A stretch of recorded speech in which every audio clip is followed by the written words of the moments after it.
family's all in the first row, so whatever you want to do, if you want to sit closer towards the middle, like right here and right here, Okay. you can do that. Okay. Dad, sit right there. So Okay. you want to sit right there?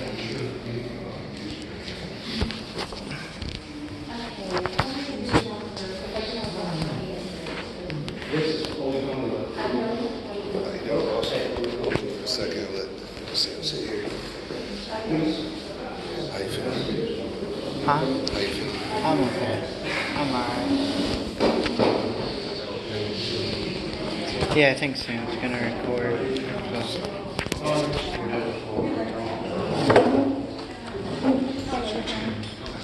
We need two people if we can just stand right outside that door right there. If we can't, because they're plenty in here. And the reason I'm asking this is because we are directed by our executive director, Steve Lucan, to only have 20 in the shelter. But those that are overflow can stand right back by the doors, okay? It's just COVID. We're trying to keep everybody safe. We're trying to make sure that the staff doesn't get it, because if one of us gets it, the entire cemetery shuts down. That's just the bottom line, because we're so small. So it's not that we're being a pain. Okay, go ahead. Let's begin our time in prayer. Loving God, the life of Abby Pierce was a special gift that you gave to this family and friends. And today we want to take the time to thank you for the time that she lived among us. She influenced the lives of her friends and family in many different ways, and her presence will be greatly missed. But you, Lord, are our refuge, our strength, and our help in times of trouble. And you've promised that those who mourn will be comforted. So continue to give each of these friends and family the assurance of your presence now and throughout the days to come. Amen. Amen. Well, there's certainly something very comforting in talking about the life of a loved one after they've died. It's a way of affirming that their life was worth something, that their contributions and their love will always be remembered. And we do want to remember those good times and the special ones that you shared with her. The obituary had a very short, brief story of Abby's life, but I'm going to supplement that just a little bit with some stories that Max Jr. told me. We know that Abby grew up in Colorado, graduated in 1977 from Mapleton High School, and her favorite memory was that of her 1969 Mustang. And she must have thoroughly enjoyed driving that around, because she continued throughout her lifetime to enjoy taking fun little trips in a car and to do just about anywhere, but in particular, she liked to go to small towns. The car trips had to avoid highways and interstates because she wouldn't do those, and so she'd always take the back roads wherever she went. For many years, Abby had lived in a very busy life working at a high-end banquet restaurant, catering to some very notable names such as the Denver Broncos. She obviously was a very great cook, and Max Jr. said their favorites were her half-degree chili and also her spaghetti, of course, being Italian. But Abby's favorite food was anything Mexican. And on her birthday, her favorite food was an angel food cake. She had to have that every year to celebrate her birthday. And there were just a lot of things that Abby loved. She liked playing board games, card games, dominoes, Yahtzee, bingo, Wahoo, and the penny slot machines. Her music style kept her grooving to the Bee Gees, Earth, Wind and Fire, the OJs, Beatles, Elvis, Madonna, Cher, and the Carpenters. She was in my era. I like that. When she watched movies, she was all about John Travolta, Sylvester Stallone, Robert De Niro, and Al Pacino. Just bring on all those old gangster movies. Her favorite movie, however, was Bridges of Madison County. And it played a very big part of why she decided she wanted to retire in Iowa. She wanted the calmness of the small town after living so long in those fast-paced life. For her TV enjoyment, it was The Voice. She loved Blake Shelton. And even more than Blake, she loved the special girls in her life, Abby, Jasmine, and Sarah. Her husband Max and her son Max were on the top of her list. And she would particularly talk about the time that they lived at Ocean Beach, California, where they would go to the beach every day and feed the seagulls bread and bring along a picnic lunch. And then there was the cruise ship vacation to the Virgin Islands, St. Thomas, and Puerto Rico. That was on the top of her list too, just sitting there on the beach, relaxing with her feet in the water. Abby loved people, and people loved her. Although she was more of a homebody, When she did go out, she was the life of the party. Everybody wanted to be around her. One time when she went to the Denver Nuggets basketball game with Max Jr. and his friend Phil, she found out that Phil liked one of the cheerleaders. So Abby took it upon herself to go over to that cheerleader and get Phil a personal introduction. She went to every one of Max Jr.'s basketball games. She never missed one, even the day she just got out of surgery, she went. She just liked to go out of her way to make everybody happy. And for her, it just took a dog, 3 cats, and a can of Pepsi every day to keep her happy. Abby gracefully fought through the many medical issues she faced, but the day came when her body couldn't fight back any longer, and she knew her time would someday come, and she said she wanted to be buried in her pajamas so that she could be comfortable the rest of her life. Is that how she's being buried today? Yep. So her time did come on June 19th. Her body may have died, but her memories and her love will remain forever with all of you. And are we going to experience grief? All of you will. But let it be a good grief. You've heard that saying before from Linus in the cartoons with Charlie Brown. And I started to think about that statement, good grief. What does that really mean? To me, grief was hard. It wasn't necessarily bad, but neither was it good.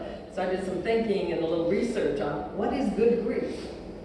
And in one of Charlie Brown's comic strips, Lucy challenges Linus, what are you going to do? Live with this blanket? You remember he had his thumb in his mouth and a blanket in his hand forever. Can't you ever throw anything away? Get rid of that. Isn't it time? So Linus says, yeah, he can do this. He throws the blanket down, but immediately begins to just shake uncontrollably and immediately falls to pick that blanket back up. Lucy says, you're just a hopeless case, Linus. Linus said, I thought I could do it. I actually thought I could. His blanket was a source of security for him. And we all want that. We all want security. But we have different sorts of security. Like for me, my cell phone is this security blanket for me when I'm in the car, because I know if something goes wrong, I can grab that phone and call somebody for help. And I used to have a green rocking chair in my house, and when I was troubled, I'd go to that green rocking chair and I'd pray or meditate. Maybe for you it's your blanket, or it's maybe a spouse or your mom or brother. The trouble is these security blankets can only be trusted just so far. My green chair got old and broken, it had to be thrown away. The battery in my cell phone can go dead at any time. And as you know, a mom or a spouse can also die. And when that happens, it feels like you're standing in this boat, and everything getting tossed back and forth. Your loved one isn't there to hang on to you and keep you steady and secure. But the important thing is to remember that even though you may lose a very important security blanket, you don't lose the source of security. Your loved one was this very wonderful gift from God. It was a security blanket. She was a security blanket for you that God provided. But he or she was never intended to be the main source of our earthly security. It's easy to get attached to those earthly things, like Linus with his blanket, and you get uncontrollably shaken by all of this. At the death of a loved one, you're going to go through a time of grief, and that might leave you shaking. But when we place our trust in God, it will be a good grief. Psalm 23 says, yea, though I walk through the valley of the shadow of death, I will fear no evil, for thou art with me, thy rod and thy staff, they comfort me. So you see, going through grief is like going through a dark valley or a tunnel. And the bad news is that tunnel is dark, it's the shadow of death, but the good news is, as soon as you go in, you're also on your way out. You just need to trust that the shepherd is going to guard and keep you in that journey throughout the tunnel forever. The secret is, don't forget who your main source of security is. The Apostle Paul had to remind the Christians in Thessalonica about it. This is what he told them. And regarding the question, friends, that has come up about what happens to those already dead and buried, we don't want you to be in the dark any longer. First of all, you must not carry on over them like people who have nothing to look forward to, as if the grave were the last word. Good grief! Since Jesus died and broke loose from the grave, God will most certainly bring back to life those who died in Jesus. So I want to assure each of you, Jesus has won that battle over death. The Bible tells us that there were a lot of eyewitnesses that saw Jesus after he rose from the dead. They ate with him. They saw him. They spoke to him. And I can testify along with the Christian singer Nicole C. Mullins in her song, My Redeemer Lives. She says, I know he lives because I spoke with him this morning. I speak to him in prayer. So put your faith and trust in the God who created you, who loves you enough to have died for you, a God who promises that those who mourn shall be comforted. So I pray for your grief to be a good grief, a grief that says it's okay to hurt, it's okay to cry, because you have lost the presence of your loved one for this present time. And it's a good grief because Jesus is alive, and he is coming back someday to call everybody back to be with him. This family reunion that's going to happen in the sky.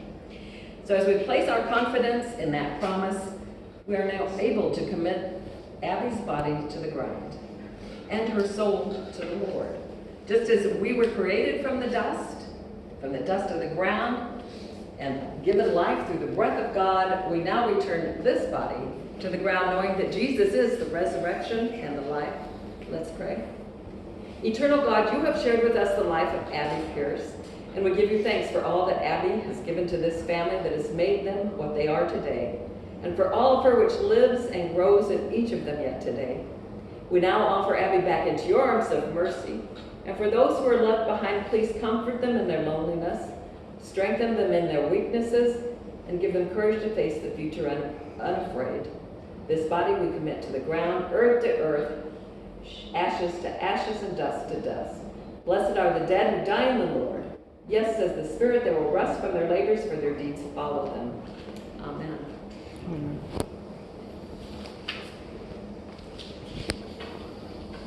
And now may your grief be good, and may the God of life and death be your hope and your strength until the day he comes again for the greatest reunion of all times. Go in peace. Amen. Amen. On behalf of the Iowa Department of Veterans Affairs and the staff here at the Iowa Veterans Cemetery, we would like to say thank you in allowing us to be a part of this family. Because we know in times ahead, you'll be back to visit on those days that are most appropriate, and we want you all to feel welcomed. And so what that means is, if you're having a problem finding her gravesite and it's during business hours where we're in the office, please don't hesitate. At least come knock on the door, because right now our lobby is closed because we're trying to protect ourselves from the COVID. But if you know you're going to be coming out here and you want to give us a call, you can find us on the internet. The Detroit Funeral Home has our phone number. Feel free to call, and we'll give you directions. Her final resting spot will be in section 32A, site 498. Okay, and then at that point, again, just let us know. It does take our staff roughly an hour to complete an in-ground burial from the time that they lower the casket and cover it and get all the equipment out. So you're welcome to come back later today. I'm here all day. If you want to come back tomorrow, I'll be here tomorrow as well.